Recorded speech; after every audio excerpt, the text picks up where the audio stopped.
O ayan, mga kalaro, welcome to our channel. So hindi pa subscribe dyan, mag-subscribe na kayo, like and share. Tapos pinutin yung notification bell button para updated kayo sa mga videos na ginagawa. At the same time, para to sa mga newbie, 10 years newbie, at saka yung mga gusto mag-upgrade sa pag-iibon, no, yung mga kalaro, itong channel na to, syempre, sa mga OFW natin, sa mga walang time maglaro ng kalapate, at saka syempre, yung gusto makinervyos sa pag-iibon. So ayun, marami na namang nag-comment doon sa nakarang video natin tungkol kay Idol X Machina kasi nga nasmash siya sa Mexico, Pampanga. Pero ganun talaga, kasama sa laro yan at talaga dapat ano yun yan, syempre nakita ko yung mga comment nyo, talagang ganun, nakati ang kamay. So pinakawalan bigla sa GC namin, sabi niya hindi muna daw siya magpapakawala, pero biglang nagkaroon dahil nakita niya parang may araw, inilaban niya. So yun mga kalaro, mag-subscribe naman kayo, libre lang po ang mag-subscribe. O yung mga nanonood dyan na hindi pa nag-subscribe at saka nag-i-scroll lang sa YouTube, libre po ang subscribe sa channel natin, ha, libre po yan. So mag-subscribe na kayo, baka ayaw nyo mag-subscribe kasi iba nagtatanong baka daw may bayad. Walang bayad dyan, mag-subscribe kayo para makikita nyo yung mga ina-upload natin sa notification bell button. O ayan, happy 3,000 plus followers sa ating mga kalaro. So ngayon, meron tayong, syempre, ipakikita ko muna sa inyo yung nangyari dito sa loft natin. O ayan, mga kalaro, ito yung breeder's loft natin. O nakaraan, di ba sa flyers loft tayo? So ayan, ito yung mga stock bird natin, saka yung mga breeders natin na hiniwalay. So naghiwalay na tayo ng mga breeders at stock bird. So ayan, andito yung mga nakuha sa atin ng isa nating kalaro from Singapore. Ayan, check ko pa iba kasi medyo dumami. Ayun, yung taas na yan. Saka yun nandito, meron siyang nakuha sa atin dito na stock bird, yung Palaspas line breed. O yung interesado sa Palaspas line breed, mag-PM lang sa Facebook natin, ha. Meron pang available, mga breeder age na yan. So, maganda masubukan nyo. At ang Palaspas line ni Idol Chitsulayaw ay MacArthur, specialist yan. So, nagkataon noon, nakakuha tayo ng tatlong ibon kay Idol Chitsulayaw na mga anak-anak ng mga winners niya na si Palaspas. Pag nakita yung pets niya, grabe. Tapos, ayun, yung tatlong yon nag-produce yun, kakross ng PI line natin. So, maganda siyang gamitin pang cross. So, mag-PM lang kayo nang masubukan nyo. Madali naman tayong kausap. O, ayan. Tapos yung PI line natin, wala pa. Magbe-breed pa lang tayo nun kasi ginamit tayo sa breeding ngayon. So tayo naman, kagaya nga ng sabi ko sa inyo, iba tayo sa breeding. Kagaya ngayon ay pahinga na tayo.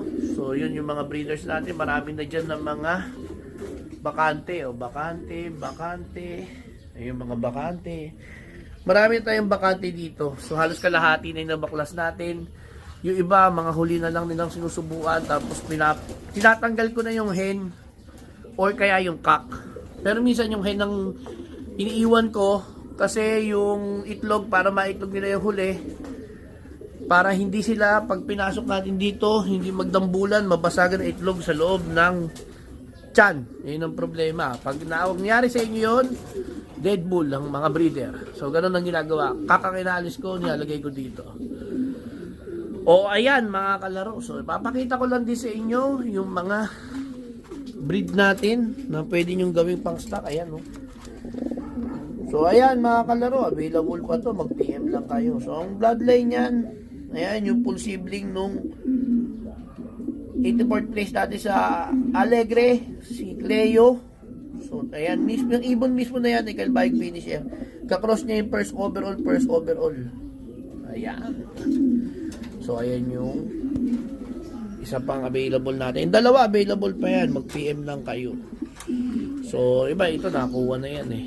Tapos saan pa ba? No, ito yung isa dito, available pa. Yung isa niyan available pa. Ang magulang niyan, syempre ito, full sibling ni Caprice, blue bar siya kasi nagmana sa nanay. Tapos ito yung line breed Palaspas, pinag-cross ko, ito yung anak nila. Meron tayong panglaban na 6 niyan sa 100 nating panlaban. Dami, no? So yan, 6 niyan yung panlaban natin. So kapag kumuha ka niyan, Eh, binuenas yung nandun sa akin, hindi maganda. High value na tong ibon na to. Okay, ayan. Tapos, meron tayo dito, ito. Isa lang, oh.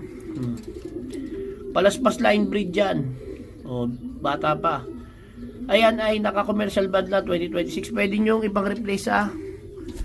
Alam ko, matanggap pa ang BBC. So, pwede nyo ipang replace yan. Pati iba, pwede mo ipang replace, no? PM lang, ha? O, ayan. So, yun. So, ayan. Takpan. So, ayun. Meron tayong mga ipaparapol. Pero dadalian ko na lang ang mechanics, no? So, para hindi tayo magruleta, ang gagawin nyo lang, i-comment nyo lang dito yung last 3 digit ng PHA band nito. Tapos, ilalagay nyo yung pangalan nyo, contact number nyo, at saka address nyo. City lang, city address. Example, kagaya nito. Oh. 1, 2, 3, tapos slash Odiminjola slash 0917, ganun lang kung ano number mo, slash Taytay Rizal. O, ganun lang gagawin natin mga kalaro para hindi tayo magruleta at the same time para malaman natin agad, makontak kayo agad. Kasi itong paparapol natin, ito yung first overall magkabila. Di ba nakaraan pinarapol ko na, hindi naman kinuha. So, nagustuhan ko na ito na lang yung parapol sa inyo para makuwanan nyo ng anak sa mga ibon ninyo at yun ang gamitin yung pang stock. So, yung huli naman, inanganak naman. So, So, pag nakuha nyo, parisan nyo agad, ha? Pero kasi medyo lugon pa siya. Pakikita ko sa inyo. Ayan. So, medyo naiwan natin yung ating tripod. So, kunin ko na, pakita ko sa inyo. So, ito mga kalaro. Nagkataon kasi na hindi siya nakuha. So, tagal ko nag-aantay na may mag-PM sa akin na kukuhanin niya kaso hindi niya kinuha. So, yun. So, ito, lugon siya. Oh. Ang tawag ko dati dito, kung nanonood kayo ng vlog ni Ex Machina, ito yung netoy line na tinatawag ko kasi mukha siyang netoy. Pero, nanganak na sa amin to ng mga Tacloban, doon kay Eseng, saka sa iba pa. Kasi ang bloodline nito, ang tatay nito ay first overall ng North, Aparit at Burgos champion. Ang nanay naman nito ay first overall ng South, Calbayog. Hanggang Calbayog lang Cariano kasi may MacArthur noon. O yan, yun ang nanay tatay. Yun nga lang, kaya ako ito ibibigay kasi nga inconsistent na mga anak. Pero kung ibibreed nyo, kunin nyo yung mga anak bilang breeder, ay maganda. So, ayan. Lugon, oh. Lugon. Pero hen na hen siya, oh. Ito yung una. Kasi 3,000 subscriber na tayo, tatlo ipapamahagi natin. Ito yung una. So, pag na-breed mo to, nakuha na mo ng dalawa, hindi mas maganda pa kaysa young bird. Kasi kung bibigay sa inyo young bird, hindi pa mabibreed yun. Ito, pwede nyo na i-breed. Saka hindi naman nakuha. Saka gusto ko itong magtamasa sa iba. Okay, so ulitin ko. Hulaan nyo yung sing-sing niya, oh, nakatakip po. Hulaan nyo yung tatlong huling digit ng sing-sing nito. Tapos, ilagay nyo, i-comment nyo. Huling tatlong sing-sing, pangalan, contact number at saka city address, ha. Yun na i-comment nyo sa comment section. Ngayon, yung makakuha nito ay napakaswerte, ha. So ito yung una. Sabi ko sa inyo, tatlo kasi 3,000 followers. Ayan, ha. Comment lang. I-comment nyo lang ng tama. Ayan, oh, ganda. Ay, ibon nito. Yung history nito, manood kayo ng mga vlogs din ni Ex Machina at the same time, ikukwento ko rin sa inyo sa ibang mga video pa para malaman ninyo anong history ng ibon na to. Okay na? O comment na. Bye!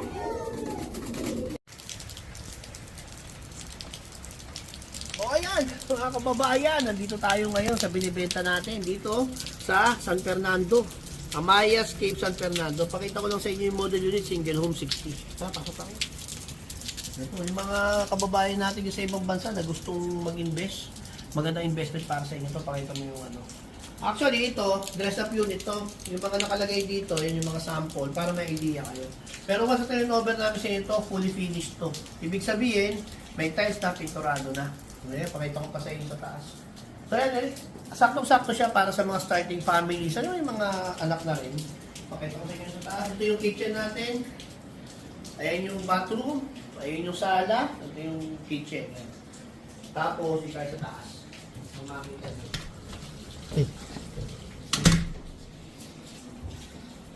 Ayun.